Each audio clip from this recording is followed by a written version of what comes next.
Hello everyone, welcome to my channel. मैं हूं आकाश शर्मा और आप सब लोग देख रहे हैं maths by Akash Sharma channel को। हमारी यूपीएसआई की लड़ाई जारी है। हम यूपीएसआई की तैयारी कर रहे हैं। 2 क्लासेज आ चुकी हैं, तीसरी क्लास आज आपके सामने है। हम नंबर सिस्टम पढ़ रहे हैं। नंबर सिस्टम में मैं 2 क्लास पढ़ा चुका हूं और पहली क्लास में मैंने आपको पढ़ाया था स्क्वायर एंड स्क्वायर रूट, दूसरी में क्यूब एंड क्यूब रूट और साइक्लिसिटी और यूनिट डिजिट। आज मैं आपको पढ़ाने वाला हूँ फैक्टराइजेशन और आगे हम यूनिट डिजिट के साथ साथ हम फैमिली पे काम करेंगे, हम डिवाइड रूल पे काम करेंगे। Got it. नंबर्स जो हैं उनकी फैमिली को जानेंगे। सबसे पहले मैं आपके सामने रखूंगा फैक्टराइजेशन। तो आप पूरा फैक्टराइजेशन पढ़ें, ढंग से सवाल पढ़ें। यहाँ से क्वेश्चन बनना स्टार्ट हो चुके हैं। क्वेश्चन यूपीएसआई में यहाँ से पूछा जा सकता है और बहुत बेहतरीन क्वेश्चन बनाया जा सकता है। तो चलिए स्टार्ट करते हैं। हेडिंग डालेंगे सभी लोग।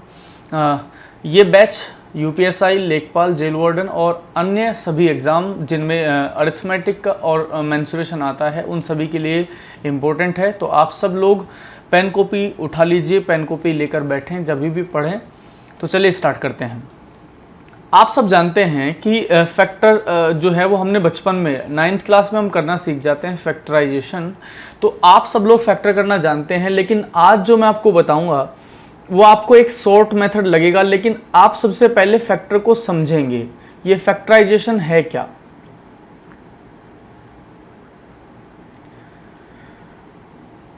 हेडिंग डालेंगे आप, फैक्टर डाल लें, फैक्टराइजेशन डाल सकते हैं, दोनों में से एक आप हेडिंग डाल लीजिए। मैंने यहां पर हेडिंग डाल दिया है फैक्टर। फैक्टर का मतलब होता है बच्चे गुणनखंड। हिंदी में बच्चे थोड़ा ध्यान दें, फैक्टर का मतलब होता है गुणनखंड। 2 बच्चे हमेशा कंफ्यूज रहेंगे जब वो एक हिंदी वाला होगा और एक इंग्लिश वाला होगा, क्योंकि अगर मान लो मैं इंग्लिश वाले बच्चे को गुणनखंड और गुणज बताऊं तो उसके दिमाग में कंफ्यूजन तैयार है। कंफ्यूजन क्या तैयार है उसके दिमाग में, क्योंकि उसको फर्क ही नहीं पता गुणज में और गुणनखंड में। एक हिंदी में एक वर्ड और आपने लिखा होगा गुणज। कुछ बच्चे गुणज को ही गुणनखंड मान के बैठ जाते हैं। ये कई हिंदी वाले बच्चों के साथ भी दिक्कत है। तो आप दोनों ही, मैं दोनों के दोनों ही आपके लिए हेडिंग डलवा दे रहा हूं। इन दोनों में थोड़ा सा फर्क मैं आपको अभी बताऊंगा। आप पूरी कहानी समझ जाएंगे कि मल्टीपल में और जो गुणज होता है उसमें अंतर क्या होता है।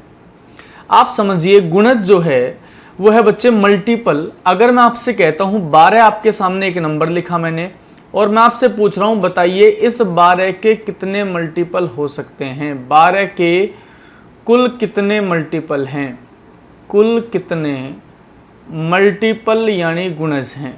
मल्टीपल को मैं बता दे रहा हूं, मल्टीपल को हम बोलते हैं गुणज। कंफ्यूज मत होना।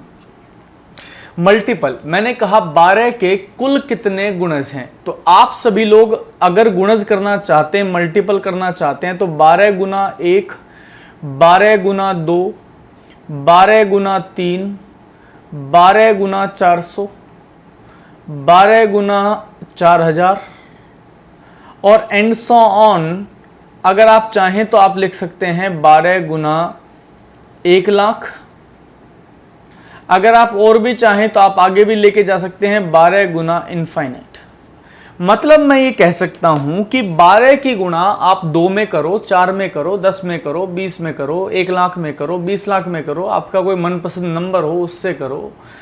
जिस या कोई ज्योतिष आपने बना रखो वहां से कोई नंबर ले आओ उससे कर दो, कोई फर्क नहीं पड़ता यार। मल्टीपल का मतलब होता है किसी भी संख्या से मल्टीप्लाई कर देना।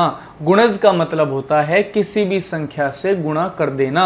इसका मतलब किसी भी संख्या के कितने गुणज हो सकते हैं, अनंत हो सकते हैं। आप यानी अगर आपको ये कहा जाए कि x एक संख्या है, देखो यहां पे ध्यान से सुनना, लिखा है कि x एक संख्या है, x एक संख्या है, इसके अनंत मल्टीपल हो सकते हैं। अनंत मल्टीपल हो सकते हैं। ये बात आप नोट कर लीजिएगा। x एक संख्या है जिसके अनंत मल्टीपल हो सकते हैं, इनफाइनाइट मल्टीपल हो सकते हैं। आई होप आपको ये बात समझ में आ रही होगी। लेकिन बच्चे फैक्टर का क्या सीन है, ये मैंने यहां पे लिख दिया 12। हम अभी भी 12 की बात करके आए, पहले मैंने मल्टीपल की बात आपके लिए करी, अभी मैं आपके लिए बात कर रहा हूं फैक्टर की। आप मुझे बताइए 12 के कुल कितने फैक्टर हो सकते हैं। तो आपके दिमाग में आएगा फैक्टर 12 का है, एक फैक्टर तो 12 ही है, दूसरा फैक्टर 6 है, फिर 4 आएगा, फिर 3 आएगा, फिर 2 आएगा और फिर 1 आएगा। इसका मतलब है फैक्टर गुणनखंड का मतलब होता है टुकड़े। 12 किन किन टुकड़ों से मिलकर बन सकता है। तो 12 1 गुना 12 भी 12 हो सकता है, 2 गुना 6 भी 12 हो सकता है, 3 गुना 4 भी 12 हो सकता है, 4 गुना 3 भी 12 हो सकता है, 6 गुना 2 भी 12 हो सकता है, 12 गुना 1 भी 12 हो सकता है। इसका मतलब है मैं ये भी कह सकता हूं 3 पेयर बनेंगे। कौन कौन से पेयर बनेंगे जरा एक बार समझना, लेकिन ये देखना, ध्यान रखना, कोप्राइम नहीं है ये, ध्यान रखना मेरी बात। कोप्राइम फैक्टर 3 नहीं बनेंगे। कोप्राइम को मैं हटा दे रहा हूं। कोप्राइम का मतलब होता है सह अभाज्य।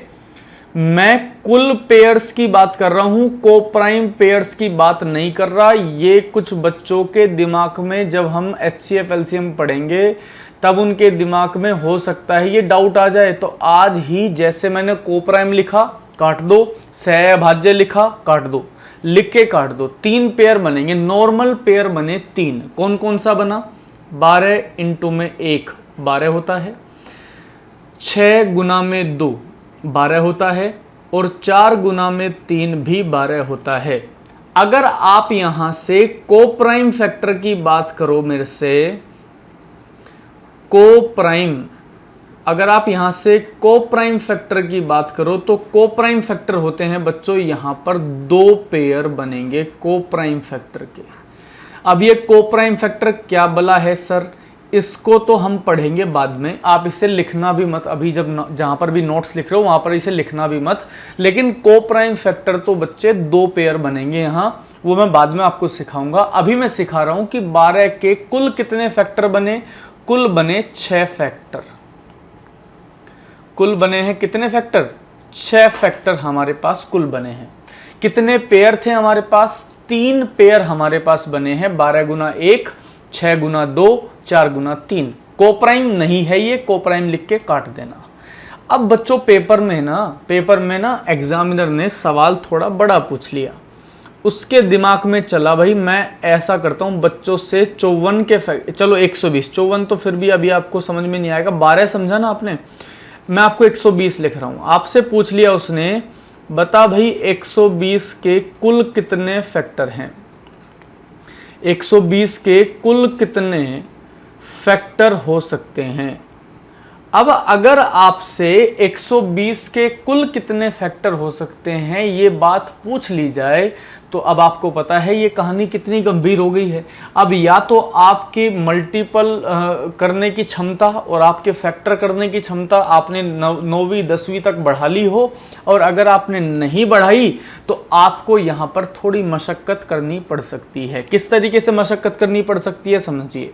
120 को हम 1 से भी भाग दे सकते हैं, 2 से भी दे सकते हैं, 3 से, 4 से, 5 से, 6, 8, 10, 12, 15, 20, 24, 30, 40, 60 और 120।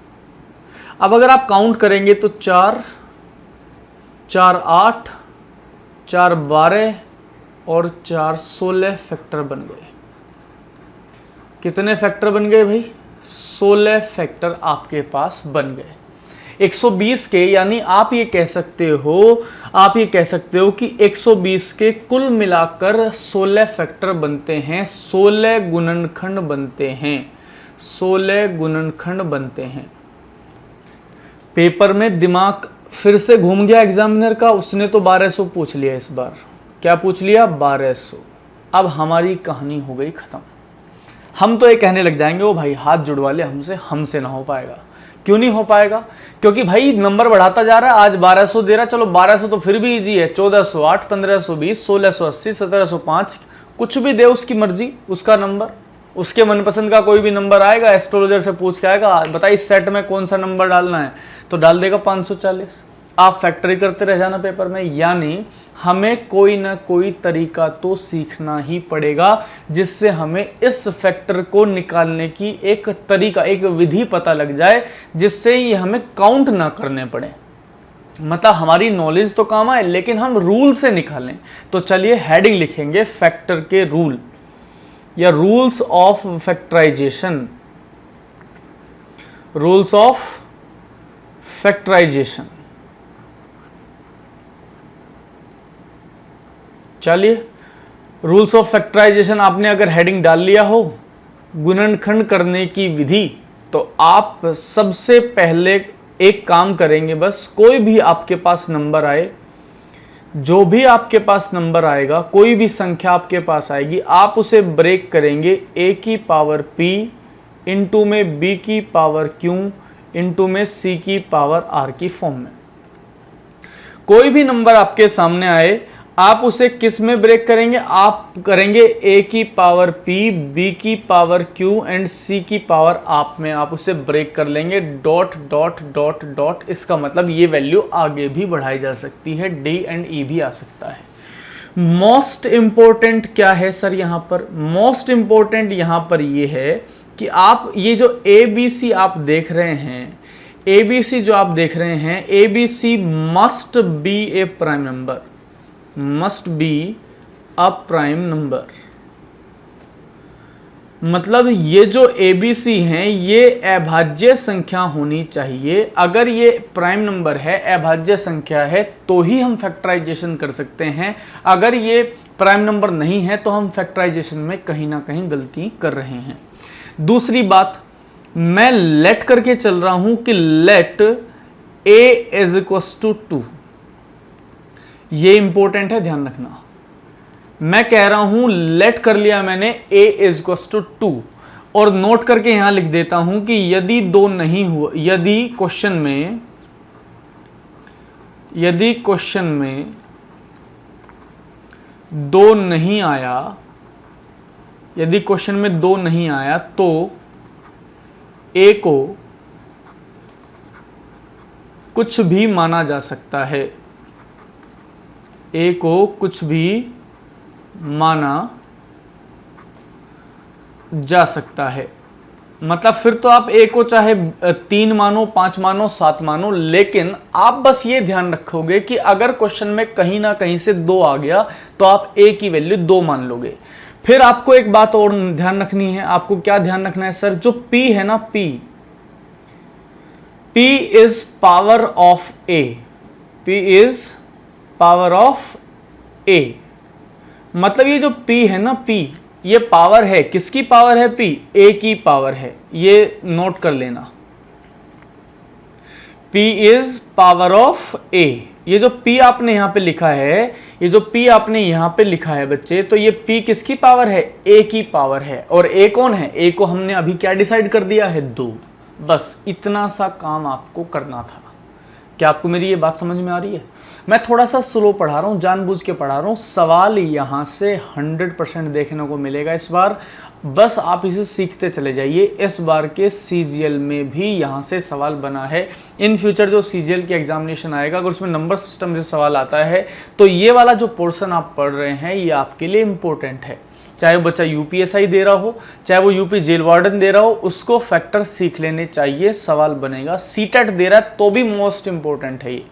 चलिए, आपने देखा, मैंने आपको कहा गुणनखंड की विधि जो भी है उसमें कोई भी संख्या, जो भी आपके पास संख्या आएगी, उस संख्या को आप किस रूप में तोड़ लेंगे?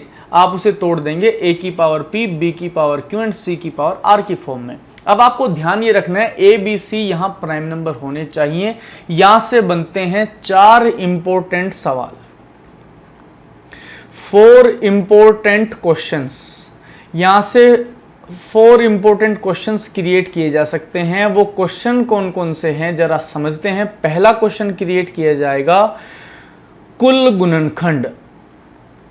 पहला क्वेश्चन यहां से क्रिएट हो सकता है बच्चों, कुल गुणनखंड। इसको हम कहेंगे टोटल फैक्टर।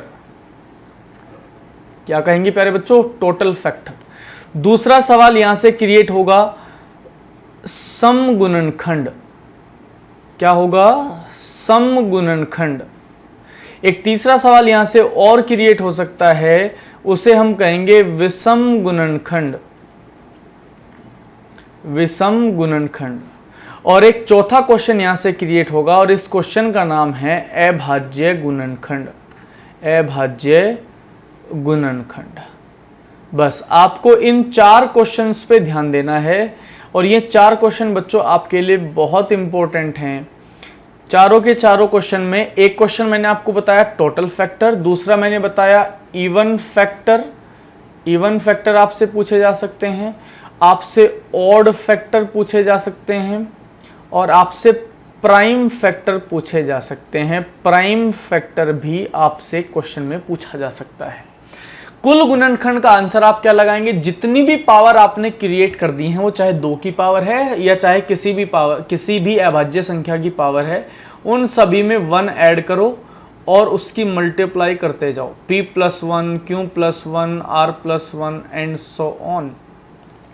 बहुत जल्दी हो जाएगा सवाल पेपर में, हार्डली टू हार्डली 5 सेकंड लगेंगी। लेकिन अगर रूल सीखोगे तो, अगर रूल नहीं सीखा ना फिर इसको सोचते रहना और 1-2 तो बीच में भूल ही जाओगे। क्योंकि जब मैं 12 के फैक्टर पूछता हूँ ना क्लास में बच्चों से, तो हार्डली टू हार्डली 5 बच्चे बता पाते हैं 50 बच्चों की क्लास में। कोई बताएगा 4, कोई बताएगा 5। मुजफ्फरनगर का होगा तो 3 बता देगा, मेरठ का होगा 4 पे चला जाएगा, गाजियाबाद का होगा 5 पे चला जाएगा। समझ रहे हो ना? मतलब जैसी जैसी बच्चे की अपनी क्षमता है बता देगा, कभी 4 बताएगा, कभी 3 बताएगा, कभी 2 बताएगा। लेकिन आप ये समझो कि p+1, q+1 और r+1 अगर मैं कर दूंगा तो मेरी एरर होने के जो चांसेस थे वो मैंने खत्म कर लिए। ठीक है ना बच्चों? अगला, अगर हमसे सम गुणनखंड पूछे जाए तो बस ध्यान ये रखोगे, p जो है ना, p इसमें आप कुछ भी ऐड नहीं करोगे। बाकी आप q में भी ऐड करोगे q+1 और r में भी ऐड करोगे r+1। और आपको पता है p कौन है? p है 2 की पावर। इसको तो नोट कर लो, p तो कौन है? 2 की पावर। 2 मतलब a की पावर है p। अगर आपने ओड फैक्टर पूछे तो आप इस p को लिखो और काट दो। p को तो आप लोगे ही नहीं। क्यों नहीं लोगे वो समझो। क्योंकि बच्चों p कौन है? p है 2 की पावर। अगर आपने 2 की पावर को इंक्लूड किया तो 2 की पावर इंक्लूड करने का मतलब है आपने सम संख्या को इंक्लूड कर लिया। लेकिन आप तो क्या पूछ रहे थे? विषम गुणनखंड। तो विषम में 2 से कोई लेना देना नहीं होना चाहिए, इसलिए हमने p को हटा दिया। इस p को तो हम लेंगे ही नहीं, p खत्म है हमारे लिए। इसे आगे हम बढ़ा सकते हैं। और अगर आपसे अभाज्य फैक्टर पूछे जाएं, प्राइम फैक्टर पूछे जाएं, तो p + q + r जितनी भी पावर हैं सभी पावर का सम। मैं यहां पे लिख भी दे रहा हूं, सभी पावर्स का सम। सम मतलब योग। ये तो आप सबको पता है ना, सम तो क्या कहते हैं भाई, हिंदी वाले बच्चे समझना। मैं क्या कह रहा हूं कि कुल गुणनखंड 4 सवाल पूछ सकता है। पहला टोटल, दूसरा इवन, तीसरा ओड और चौथा प्राइम फैक्टर। चलिए वही सवाल जो आपने अभी सवाल किया था 120, जरा इसके फैक्टर कर लेते हैं और आंसर लगाते हैं। 16 कैसे आएगा? 120 को मैं 12 × 10 मोटे मोटे तौर पे तोड़ दिया मैंने, 12 × 10। फिर अगर इसे मैं और थोड़ा सा छोटा तोड़ूं, मतलब प्राइम नंबर्स में तोड़ दूं, तो 12 को लिखूंगा 2, 2 दूनी 4, 4 तिया 12 और इस 10 को लिखूंगा 2 × 5। में भी बात आपको क्लियर हो रही है? 12 को मैंने लिखा 2, 2 दूनी 4, 4 तिया 12 और 10 को मैंने लिख दिया 2 × 5। तो यहां से बच्चों कितनी पावर बन गई? यहां से बन गई 2 की पावर 3, 3 की पावर 1 और 5 की पावर 1। बढ़ते हुए क्रम में बना दिया और सारे के सारे नीचे वाले जो नंबर हैं वो प्राइम नंबर भी आपके सामने बनते हुए आपको दिखाई दे रहे होंगे। अब आप क्या करेंगे? अब आप क्या करें? अब आप ये देखें, 2 की ये 2 a है, ये कौन है? ये b है, ये कौन है? ये c है। और आपको PQR भी दिखाई दे रहा होगा। ये जो है ये p है, ये q है और ये कौन है? r है। मैंने बना दिया। अब आगे ये बन नहीं रहा। इसका मतलब अगर मेरे से टोटल फैक्टर सर आप पूछोगे तो टोटल फैक्टर तो होता है सभी पावर में। p में 1 जोड़ो तो 3 में 1 जोड़ेंगे, 3 में 1 जोड़ो, फिर आगे 1 में 1 जोड़ो, फिर आगे 1 में 1 जोड़ो। ये आया 4 × 2 8 × 2 16। अब आप ये कहेंगे ये सर ये सवाल जब पेपर में आएगा तो हम किस तरीके से समझेंगे। बच्चे फैक्टर देखते ही ना टूट पड़ो। और कैसे टूटोगे आप, सबसे पहले मोटे मोटे तौर पर तोड़ा करो नंबर को। 120 है, आपने मोटे रूप में तोड़ दिया, फिर आप उसको और जितना छोटा तोड़ सको। आप ध्यान से सुन लो मेरी बात, एक बात बस नोट करने की ये है, जितना छोटा तोड़ा जा सके, देखो ये देसी बात है बिल्कुल, रामबाणी राज, जितना छोटा तोड़ा जा सके उतना तोड़ेंगे। तो ऑटोमेटिकली प्राइम फैक्टर बन जाएंगे। प्राइम फैक्टर के मल्टीपल, प्राइम फैक्टर्स ऐसे लिखेंगे, प्राइम फैक्टर्स की पावर बन जाएंगी, क्योंकि आपको नोट्स में भी तो लिखना है। क्या कह रहा हूं मैंने कहा बच्चों कि अगर आप क्या कर रहे हो, अगर आप सिर्फ इतना सा कह दो मेरे को कि सर हम अगर हम इसे जितना छोटा हो सके, अगर हम इसे उतना छोटा तोड़ दें, जितना छोटा तोड़ा जा सके, अगर हम इसे उतना छोटा तोड़ दें तो प्राइम फैक्टर्स की पावर बन जाएंगी। मतलब 120 था, मैं इसको जितना छोटा हो सकता था मैं इसके उतना छोटा तोड़ता चला गया, फिर ये ऑटोमेटिकली पावर मेरे को दिखनी चालू हो जाएंगी। एक एग्जांपल आपके सामने और है, फिर आपके लिए 2-3 होमवर्क भी लिख दूंगा, वो भी आप खुद से करेंगे। मान लो एक सवाल मैं यहाँ पे लिख रहा हूं, 540 के ओड फैक्टर बताइए। भाई मैंने इस बार ओड फैक्टर का सवाल आपके लिए दे दिया। आप 540 को तोड़ सकते हो मोटे मोटे रूप में, तोड़ दिया मैंने 54 गुना 10। यहां तक तो मेरे हिसाब से किसी भी बच्चे को कोई प्रॉब्लम नहीं होगी। फिर 54 को तो आप तोड़ ही सकते हो, 3 3 तिया 9, 9 तिया 27, 27 दूनी 54। और 10 को भी आप तोड़ सकते हो 2 गुना 5 में, 2 की पावर 2 बार लिखा है इसलिए 2 की पावर कितनी बन गई 2। आगे 3 की पावर बन गई 3 और 5 की पावर कितनी बन गई 1। यहां तक कोई दिक्कत नहीं। अगर आपसे टोटल पूछता, ध्यान से सुनना, अगर आपसे टोटल फैक्टर की बात करी जाती तो टोटल फैक्टर में तो आप क्या करते, सब पावर में 1 जोड़ देते, 2 + 1, फिर 3 + 1 और फिर 1 + 1। सभी घातों में, सभी, दोबारा से समझा रहा हूं हर बात, सभी घातों में 1 जोड़कर गुणा कर देंगे। ये तो आपने सबने सीख लिया ना।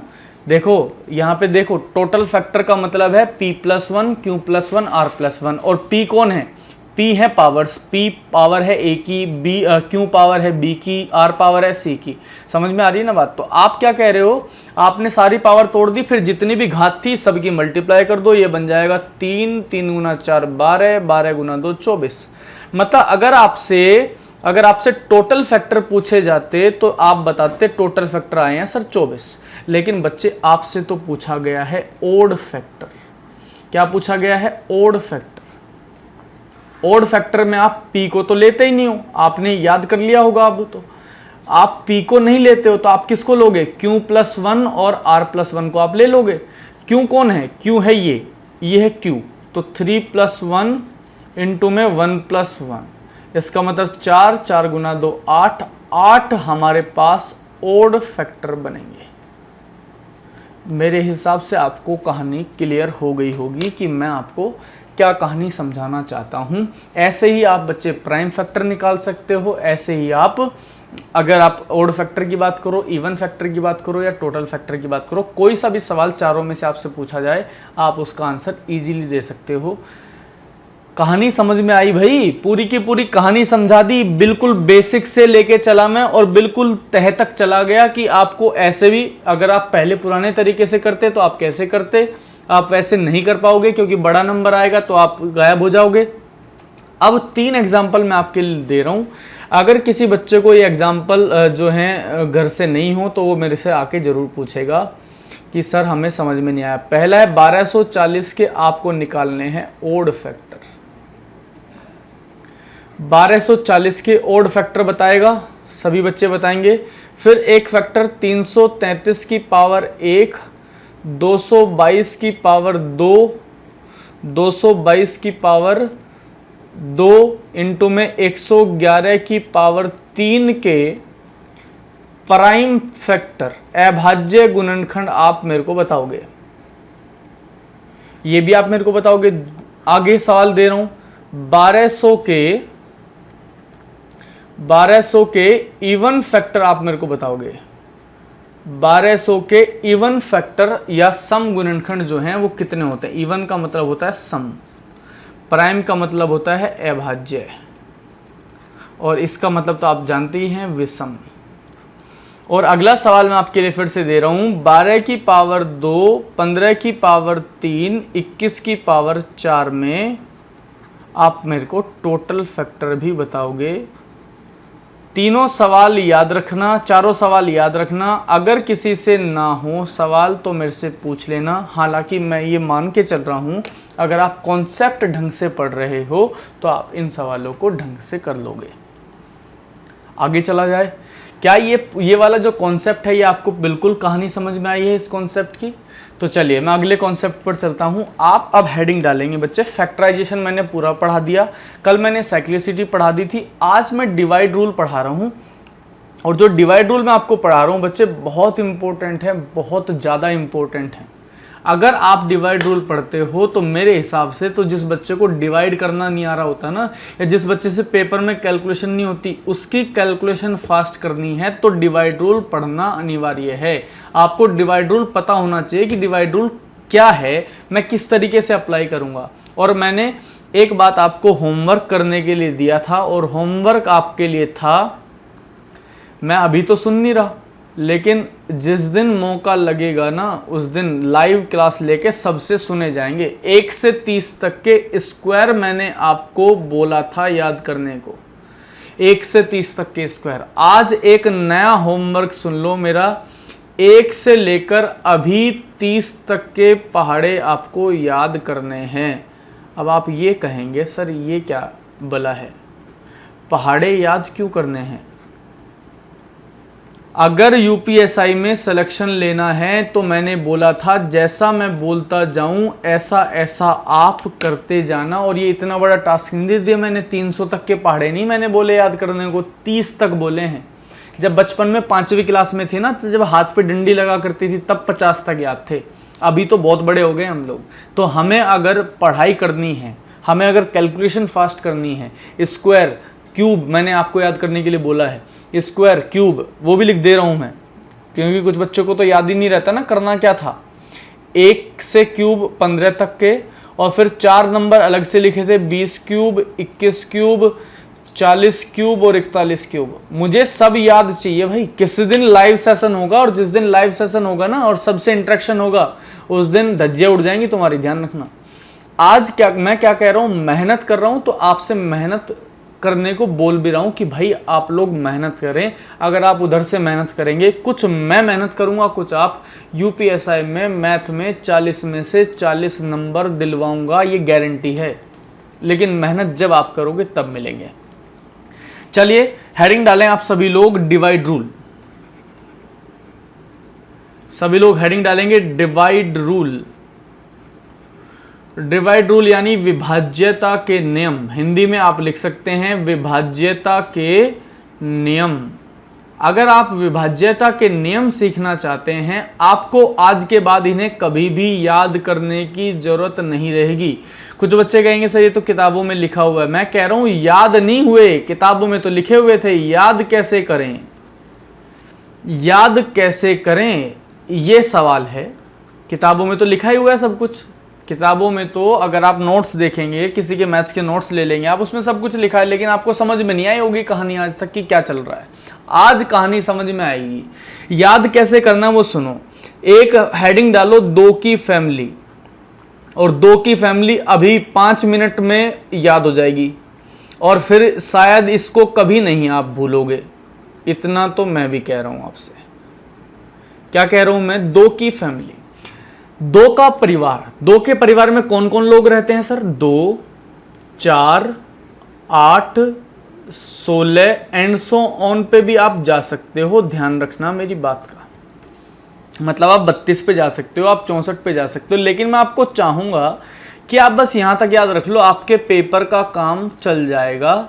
आप बस यहां तक याद रख लो, क्योंकि पीएचडी नहीं करनी है हमें इस पे, हमें तो पेपर क्लियर करना है। क्योंकि ज्ञान अलग चीज है, ठीक है ना, मेरे को ज्ञान है वो बात अलग है, पेपर क्रैक करना आना चाहिए। ध्यान रखना, कई बार आपने देखा होगा आपके पड़ोस में ना एक बच्चा है, वो उसको यार बहुत कम आता था, पेपर क्रैक हो गया। उसकी स्ट्रेटेजी सही चल रही थी, मेहनत तो आप भी उतनी कर रहे थे, ज्यादा तो आप भी जानते थे, मैथ तो आपको भी उससे ज्यादा आता था, हिंदी तो आपको भी उससे ज्यादा आती थी। आपका पेपर क्लियर नहीं हुआ, लेकिन उस बच्चे का हो गया, क्योंकि उसकी स्ट्रेटेजी थी पेपर क्रैक करना, आपकी स्ट्रेटेजी थी पढ़ाई करना। पढ़ाई तो करें ही करें, साथ साथ में पेपर कैसे क्रैक करना है इन पे भी ध्यान दिया करो।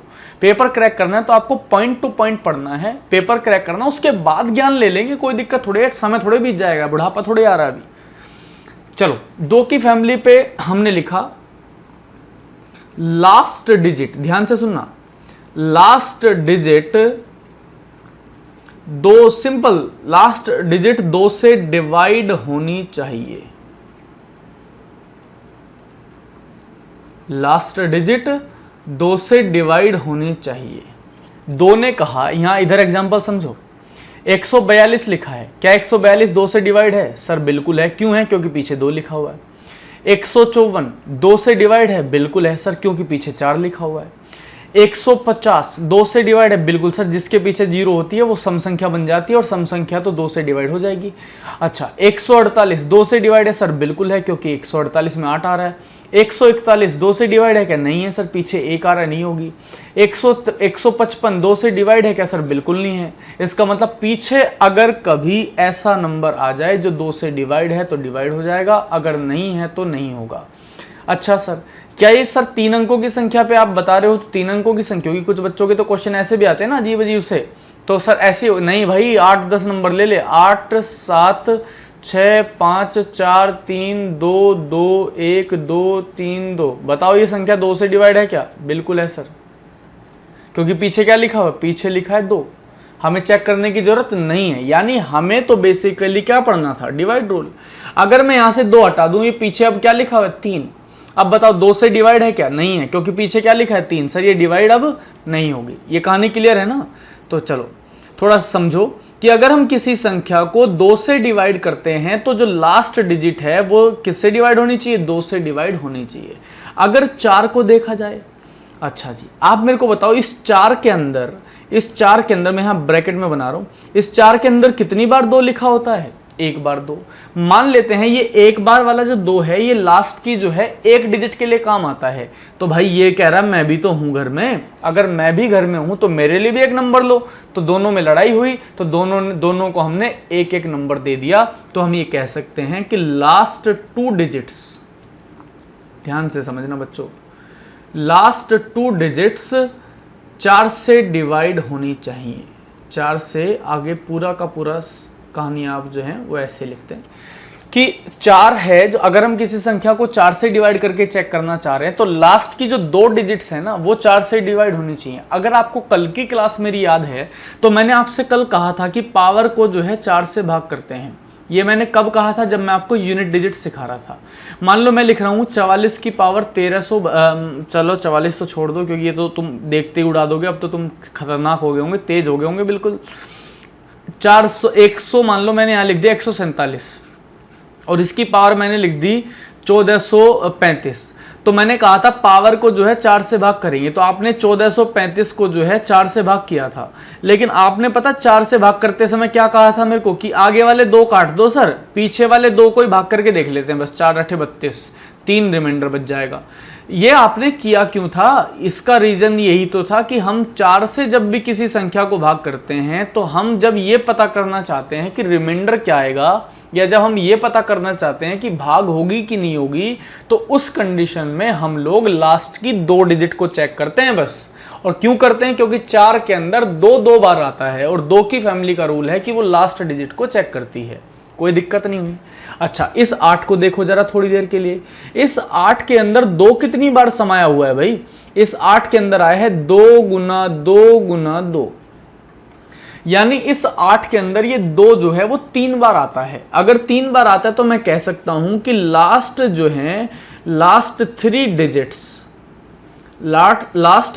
डिजिट्स 8 से डिवाइड होनी चाहिए, 8 से डिवाइड होनी चाहिए। 16, अब 16 तो आप खुद ही बना दोगे, 2 गुना 2 गुना 2 गुना 2, 4 बार आ गया। इसका मतलब है कि लास्ट 4 डिजिट्स 16 से डिवाइड होनी चाहिए। ये आप लिख लोगे अपने आप। क्या आपको 2 की फैमिली याद हुई सर?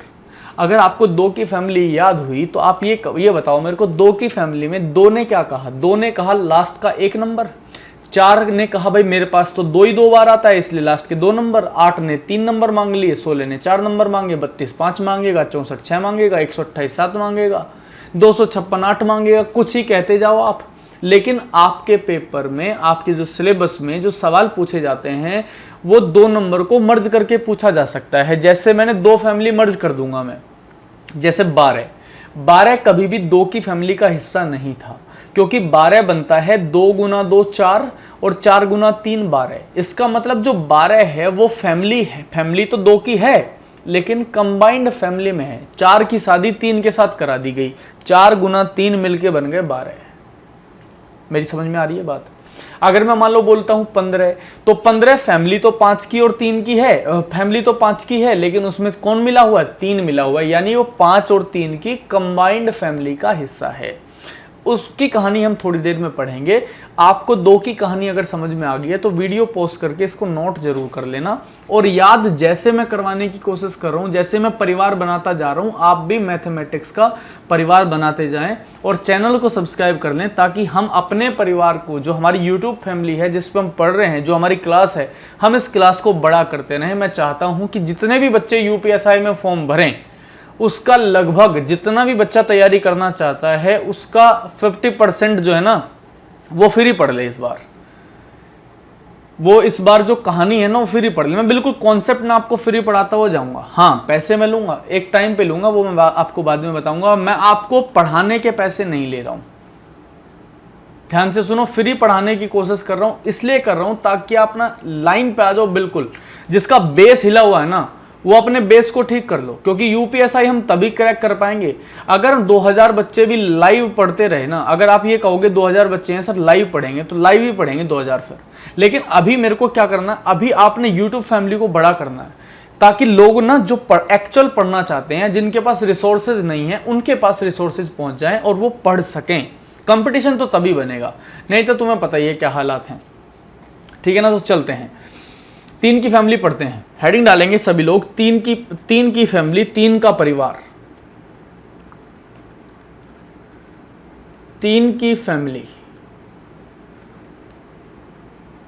ये लो जी, हमने हेडिंग लगा दिया है 3 की फैमिली, और इसके बारे में पढ़ना शुरू करते हैं।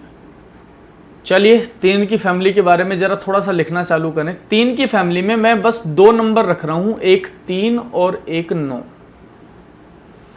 और यहां से बहुत एक अच्छा कॉन्सेप्ट निकल के आएगा अभी आपके सामने। और एक फैमिली और डायरेक्ट हेडिंग डाल लेना इसी में, 5 की फैमिली, 5 की फैमिली।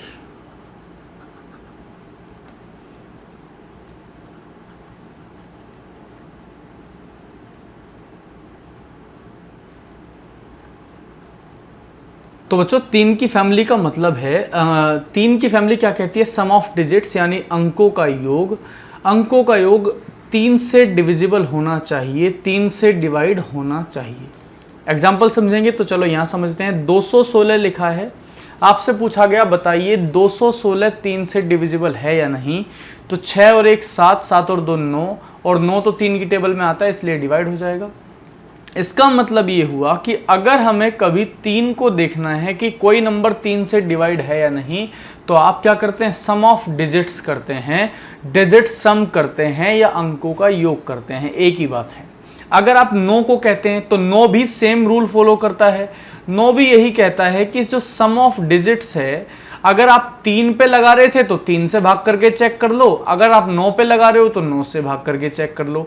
इसका मतलब यह है कि अंकों का जो भी योग आएगा, अंकों का योग 9 से डिविजिबल होना चाहिए। कैसे? अगर आप लिख रहे हैं 216, आपसे पूछा गया 216 9 से डिवाइड है क्या, तो 6 और 1 7 और 2 9, 9 से डिवाइड है, 9 से डिवाइड है, इसलिए हो जाएगा। लेकिन आप बच्चों इधर सुनो, अगर मैं ये कह रहा हूं 3 1 और 3, आपसे पूछा गया 213, आपसे पूछा गया 213 3 से डिविजिबल है या नहीं, तो आपने करा 2 और 1 3 और 3 6, 6 तो 3 की टेबल में आता है इसलिए डिवाइड हो जाएगा। लेकिन 213 9 से डिवाइड नहीं होगा क्योंकि इसकी टेबल में ये नहीं आता। समझ में आ रही है ना बात? तो ऐसा जरूरी भाई, जो संख्या 9 से डिवाइड हो रही है वो संख्या 3 से तो पक्का हो जाएगी, लेकिन जो संख्या 3 से डिवाइड हो रही है वो हमेशा 9 से होगी ऐसा जरूरी नहीं है, ये आप जानते हैं। तो चलिए 3 का रूल हमने पढ़ा। 3 का रूल क्या था? 3 की फैमिली ने कहा भाई हम तो अंकों के योग पर काम करते हैं, इसका मतलब अंकों का योग हमें चेक करना चाहिए था। बात करते हैं 5 की फैमिली की। 5 की फैमिली में मैं दो लोगों को रख रहा हूं, बस एक 5 को और एक 10 को, और मुझे इन दोनों की खासी जरूरत पड़ती है पेपर में। तो आप 5 और 10 को तो बिल्कुल याद कर लेना, कंठस्थ याद होने चाहिए आपके 5 और 10। कोई भी रूल लिख रहे हो ढंग से नोट्स बनाते हुए चलना। 5 कहता है भाई मुझे तो लास्ट में या तो मुझे 0 दिखा दो और या तो मुझे 5 दिखा दो। 5 को चाहिए लास्ट में 0 या लास्ट में 5, और 10 को चाहिए बच्चे लास्ट में 0।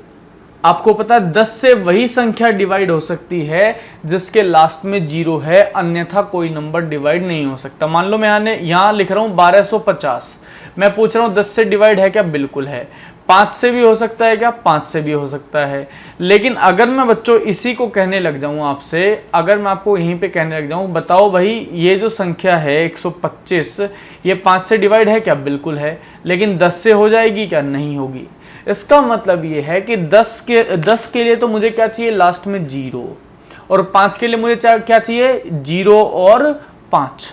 समझ में आई बात? तो मैंने आपको अभी तक 3 फैमिली पढ़ाई। पहली फैमिली थी 2 की, दूसरी फैमिली थी 3 की, तीसरी फैमिली आई 5 की। अब यहां पर हमारे पास 2 लोग बच गए। पहली कौन सी? कंबाइंड फैमिली, और दूसरे वो लोग जो घर से सिंगल रहते हैं, वेले लोग रहते हैं, वो उनकी फैमिली बच गई। चलिए हेडिंग डालेंगे सभी लोग कंबाइंड फैमिली। अब ये कंबाइंड फैमिली का चक्कर क्या है सर, ये बताओ जरा। कंबाइंड फैमिली, संयुक्त परिवार से समझ में आ रही होगी कहानी मैं क्या कहने वाला हूं। 6 को मैंने ले लिया, फिर मैंने ले लिया 12 को, फिर मैंने ले लिया 15 को। ये 3 लोग मुझे दिखाई देते हैं कि ये परिवार जो है, इनके जो परिवार है वो संयुक्त परिवार हैं। कैसे संयुक्त है सर? ये है 2 गुना 3, ये है 3 गुना 4। ध्यान से समझना, ये है 3 गुना 4 और ये है सर 3 गुना 5। मतलब इन दोनों 2 और 3 की शादी हुई थी तो 6 आया था, फिर 3 और 4 की शादी हुई तो 12 बना, फिर 3 और 5 की शादी हुई तो 15 बना। अब आप ये कहना चाहते हो सर एक परिवार में पति पत्नी दोनों के रूल चलने चाहिए, इसका मतलब 2 का भी रूल लगेगा और 3 का भी लगेगा, और इधर 12 में 3 का भी रूल लगेगा और 4 का भी, मतलब कंबाइंड रूल लगेंगे, कंबाइंड रूल लगेंगे। और ये रूल तो आप पढ़ चुके हैं, 2 की फैमिली का भी आप रूल जानते हो, 3 का भी जानते हो, 3 का और 4 का भी जानते हो, और 3 का और 5 का भी जानते हो। इसका मतलब दोनों रूल फॉलो होंगे। फॉर एग्जाम्पल अगर मैं आपसे पूछूं बताइए ये संख्या जो है 12 से डिवाइड है या नहीं। अगर मान लो मैं आपसे कहता हूं ये संख्या चलो 6 से डिवाइड है या नहीं, तो मैंने कहा भाई 6 तो फैमिली का हिस्सा है 2 का और 3 का। आपने देखा यार 2 से तो ये नंबर डिवाइड होता ही नहीं है क्योंकि पीछे 1 लिखा है, इसका मतलब ये नंबर 6 से डिवाइड नहीं होगा। ये 621 में कौन एलिमेंट है? 6 2 1। इसी को नंबर को घुमा के मैंने ऐसे लिख दिया 216, और मैंने पूछा बताओ 6 से डिवाइड है या नहीं। मैंने देखा यार 3 गुना 2 होता है, 2 की फैमिली से डिवाइड हो जाएगा, बिल्कुल हो जाएगा, क्योंकि 2 के लिए तो लास्ट में 6 सफिशिएंट मिल गया, उसको डिवाइड कर देगा। 3 के लिए क्या चाहिए, 3 के लिए इन तीनों को जोड़ के 3 से डिवाइड होना चाहिए। 2 और 1 3, 3 और 6 9, 9 भी 3 से डिवाइड हो जाएगा। 2 से भी डिवाइड हो रहा है, 3 से भी हो रहा है, इसका मतलब 6 से भी डिवाइड हो जाएगा। क्या आपको मेरी ये कहानी समझ में आ रही है? अगर आपको बच्चे ये पूरी की पूरी कहानी समझ में आ रही है तो वीडियो के नीचे अपने कमेंट जरूर दिया करो, सर समझ में आ रहा है। नहीं तो पता ही नहीं चलता, ऐसा लगता है भूतों को पढ़ा रहा हूँ। ऐसा नहीं फील कराओ यार, ऐसा फील कराया करो कि आपको जो है ना बिल्कुल समझ में आ रही है कहानी। अगर आपको समझ में आ रही है तो मैं और अच्छे से और ज़्यादा बड़ी वीडियो बना सकता हूँ। फिर मेरे को लगता है ज़्यादा वीडियो ना ज़्यादा लंबी हो गई है, बच्चे देख नहीं पाएंगे। ऐसा फील ना कराओ। चलो थोड़ा आगे चलते हैं। अब बात आई 2 लोगों की। 2 लोग रह गए मेरे पास। कौन कौन लोग रह गए? एक रह गया 7 और एक रह गया 11। एक रह गया 7 और एक रह गया मेरे पास 11। इन दोनों नंबरों को हम कल की क्लास में पढ़ेंगे। ये जो दोनों नंबर बचे, इन दोनों को हम कल की क्लास में पढ़ेंगे। और बच्चों कल की क्लास में हमारा जो सिलेबस आगे जो कवर होगा वो कवर होगा, बच्चे ध्यान से सुनना, नंबर ऑफ जीरोज हम कल पढ़ेंगे। नंबर ऑफ जीरोज हम पढ़ेंगे और रिमाइंडर थ्योरम मैं आपको कल आधी पढ़ा चुका हूँगा। रिमाइंडर थ्योरम दोनों ही मोस्ट इंपॉर्टेंट टॉपिक हैं। आपके पेपर में यहां से सवाल बनता है, तो कल की वीडियो आपके लिए बहुत इंपॉर्टेंट होने वाली है। तो सब लोग मिलते हैं अगले क्लास में, तब तक के लिए नमस्कार। वीडियो को लाइक शेयर कमेंट करना ना भूलें और सब्सक्राइब जरूर कर लें, बेल आइकन दबा लें ताकि नोटिफिकेशन टाइम पर मिल सके। और ये क्लासेस आपके लिए बच्चे फ्री चल रही हैं। जो भी आपके दोस्त यूपीएसआई की तैयारी कराना चाहते हैं वो तैयारी कर सकते हैं फ्री में। तो आप सभी लोग जुड़ जाइए। सभी लोग जितने भी लोग कम्युनिटी में हैं, यार दोस्त हैं, सबको वीडियो शेयर कर दीजिए। मिलते हैं अगले वीडियो में। नमस्कार।